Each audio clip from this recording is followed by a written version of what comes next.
6 жовтня починаємо.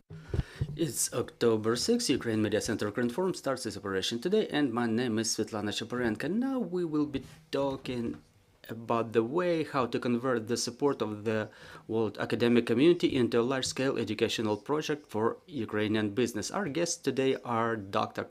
Ketels, faculty member of the Harvard Business School at the Institute for Strategy and Competitiveness, and Iryna Tikhomirova, president of the MIM Business School.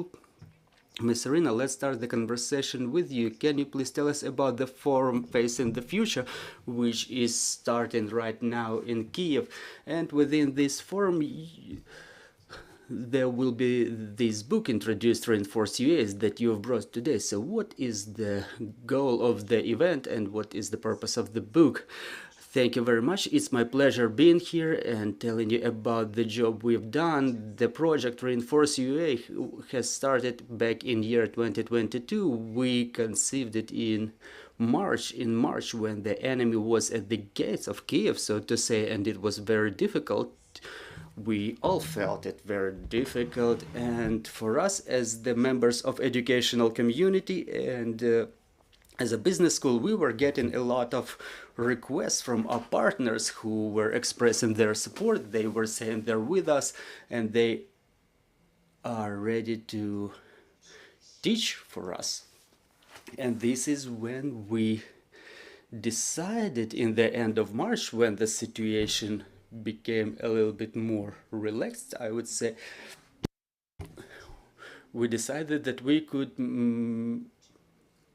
make a project, and we started this project in June 2022 every Wednesday at 2200 Kiev time. We invited prominent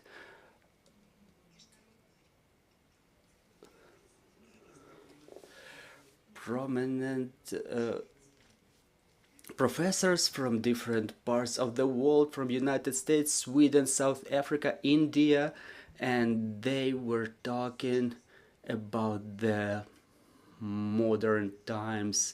They were talking about the key ideas of concern to the humanity, and we were thinking that those ideas are extremely important because they are of great importance to Ukraine. First of all, we have to know, we have to understand, we have to discuss the agenda, the global agenda. Obviously the war, it's something of the biggest importance to us, is number one on our agenda. But on the other hand, there is the understanding that the war will end and we will have to rebuild the country. And those global ideas were something that we wanted to bring to Ukraine, and we wanted to give the opportunity to everybody to discuss those ideas with the greatest minds of today. And today the forum Facing the Future, Reinforce UA, is dedicated to the intermediary stage of this project. We've invited the participants of our series, and Dr. Ketels is one of those great minds who was taking part in this project. And now we want to talk about the future again. What is the future that we want? What is the future that we see? What is supposed to be done to make it happen? And here we discuss a number of aspects. macroeconomic digitalization and different aspects are discussed in a number of ways, and this book that now includes half of the lectures that we had within the last year, but it's somehow different because I think that there was no such book in Ukraine before, because usually what we had was the translations, or in the best case the translations of some lectures, the thoughts of some prominent minds, the translations from English language into Ukrainian, but they were lectures, books, again, but only in translations. What's different about this book? It represents the people who are known throughout the world. They have something to say, and those lectures, they are specifically about Ukraine and for Ukraine. They were prepared specifically for Ukrainian participants. This is why the contents of this book is what is extremely important. We didn't pay any fees to our speakers, and they gave us the right to use their lectures in this book for free. So this book is not for sale. We will just disseminate it. We will present it because we think that it's extremely important in our context. We didn't pay the speakers, but at the same time we don't want to make money on this book. So this is why I would like this book to be disseminated, to be discussed, so that it's available to many, to the students, to the veterans, to the business, to the scientific community. And this is why during this forum that starts today, there will be students and professors and business representatives of civil organizations, representatives of the government, and I hope that the veterans will find the opportunity to be present there, and this is when we will have a discussion of our Ukrainian society. What do we expect from the future, and what is the future that we want? In the educational sphere, how does it take place? What projects are already implemented, and why is it important for Ukraine and for Ukrainian business schools and businesses? Yeah, thank you very much, first of all, for the invitation to come to Kiev and to participate in the event this afternoon. We're very honored to have had the relationship with MIM Kiev for the last 15 years. We've created a network at Harvard Business School called Microeconomics of Competitiveness. It's a network that has now grown through more than 100 universities around the world. It started out with what we usually do at universities, with its teaching. So we teach a course which is also taught here to our students, master students and executives, that's really about how do you create prosperity in the long term in your location. This network has over the last 20 years grown beyond teaching. First it went into research, but then very importantly I think it quickly moved into impact. A lot of our affiliates, and I would count MIM in that group, has an ambition that goes far beyond education. They want to make a contribution to their society, to their location, to ensure shared prosperity can be built in this location.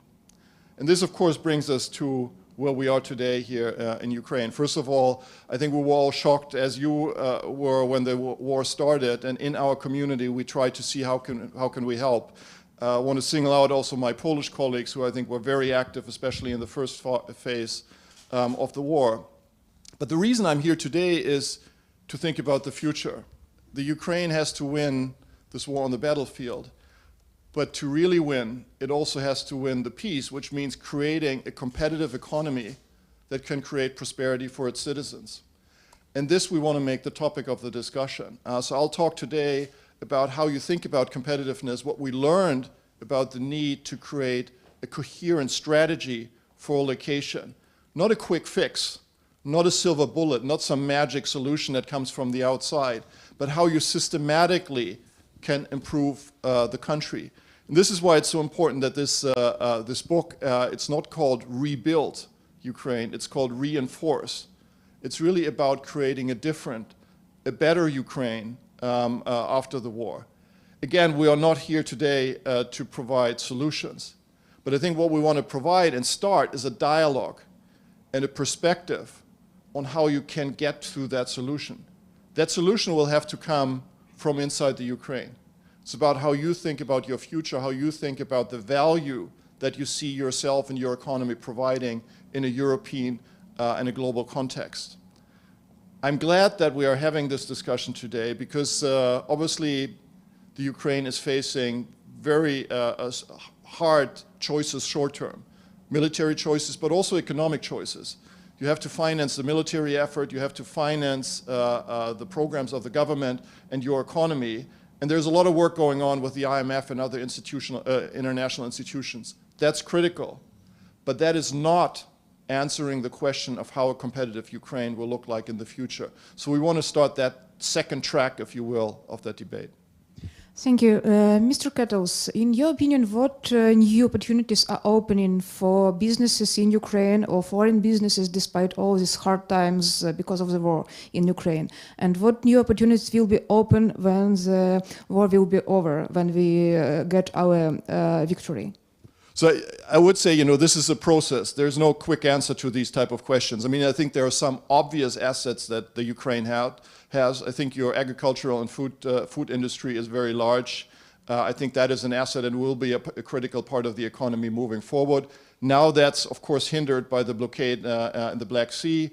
But that is something to look at, and I'm sure there will be a lot of economic interest.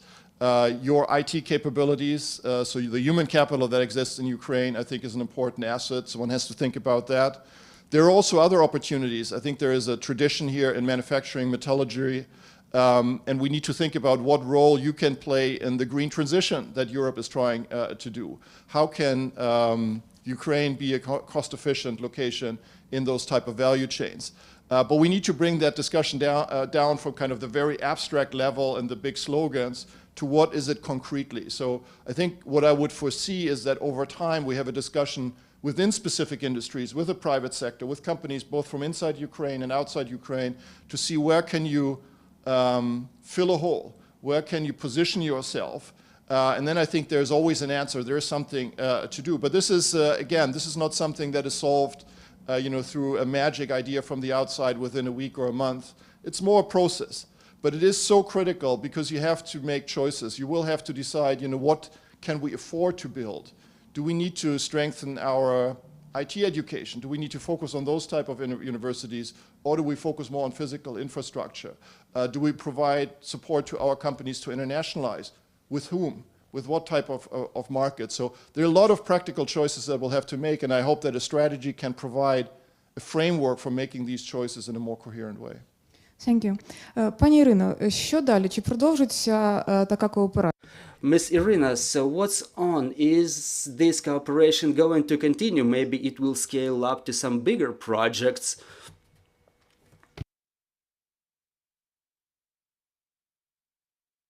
Well, the cooperation will continue for sure. The project will continue. As I said, it's a middle stage for the time being. We will not go to have these workshops every Wednesday.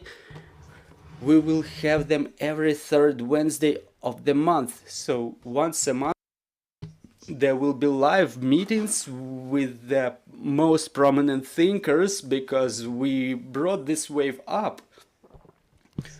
We raised this wave. Now we have relations, we have opportunities, we have contacts, we have opportunities to invite the most prominent, the most famous, the most outstanding thinkers to Ukraine, so that they can start discussing the modern agenda. On the other hand, I think that this is what we were discussing with Mr. Christian,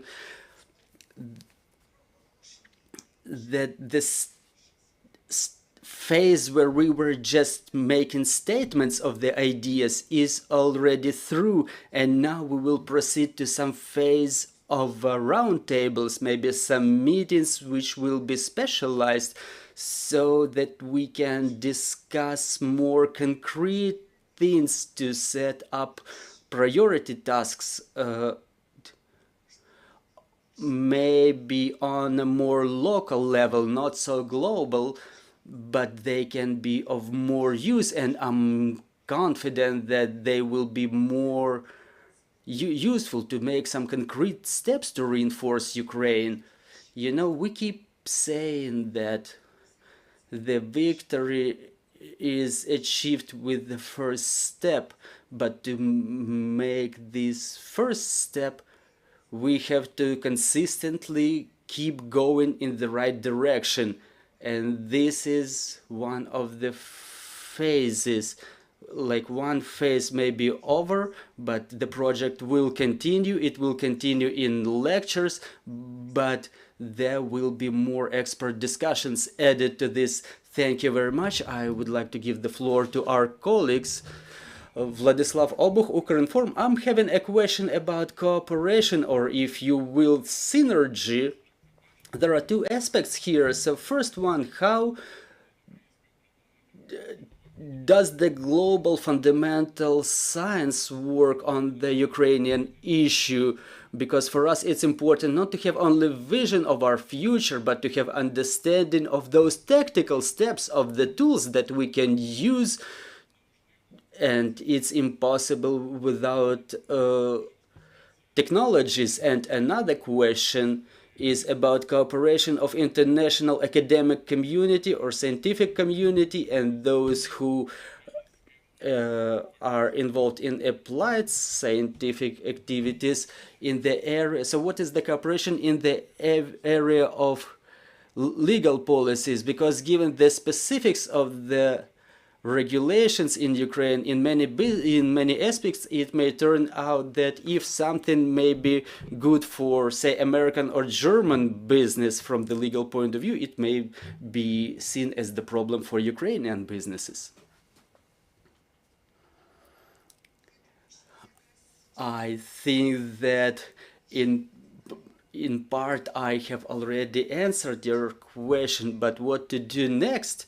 Next we have to start the expert discussion of specific steps, and our project that was initially aimed at bringing the modern agenda to Ukraine during the war, now it's proceeding to more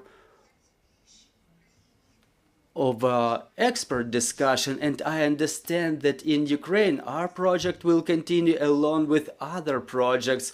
Different scientists, different institutions will set up this dialogue. I'm sure it's very useful because we have to work out different visions, different understandings of how it will be happening, and then we have to put it all together, because nobody will do it for us. Our partners may provide us with support, but again, how to rebuild the country? Like, what is the priority, to rebuild the metallurgical works or to open a new faculty in the university? It should be our decision. It's up to us. But if we have the solution, if we have confidence, and if it falls in line with the general strategy, the money will be there. It's not like give us the money and we will figure out something. We should have very specific vision which complies with the strategy. This is what we work on, and this is why the project is called Reinforce UA. And talking about the difference in business, in conditions, well, that's quite apparent, but I would probably appeal to the experience of Mr. Christian, because he has experience of advising different businesses. He works in India, in Israel, in South America, and his expertise on how to adapt the academic knowledge and experience in as the recommendations for the governments, this is something that he works on. I think very much in line with what Iryna said. I think the spirit of our collaboration and really the spirit of the network that we founded 20 years ago is about empowering local leaders. We believe that true change and lasting change can only happen if you empower local leaders in business and academia and government to make their own choices, because only they understand the specific circumstances. So what can we do as outsiders, as foreigners? I think we can provide frameworks, we can provide ideas, we can maybe help ask them to answer the right questions. And then, of course, there is specific, I would say, technical expertise that need to be brought in. And that can be either here or that can be from foreigners. But the strategic decisions about what's your vision for the Ukraine, what's the value that you would provide, what are the choices that you want to make, that's not something that outsiders can do. But I think we can help you get to that point to seeing what are the choices that are ours. And that's really what our network is very open and willing to support you with, as we're doing in other countries. One of the things, by the way, that we've been talking about is maybe doing something more for younger scholars, including Ukrainians, to bring them together through different countries. I could also think about doing something maybe for now your diaspora, Ukrainians that are abroad. How can we connect them both to education, but then also to the opportunities that will emerge in Ukraine after the war ended. So I think there are lots of opportunities, and we'll figure out what the ones are that we want to pursue together first. Дякую вам, дякую нашим гостям. Нагадаю, що ми говорили про те, Thank you very much. We want to thank our guests. I'm reminding you we were talking about the ways how we can convert the support of the world economic community into a large-scale education project for Ukrainian business, and we will continue our operation just in half an hour, and we will talk about the results of the sale of state and communal lands. Stay tuned.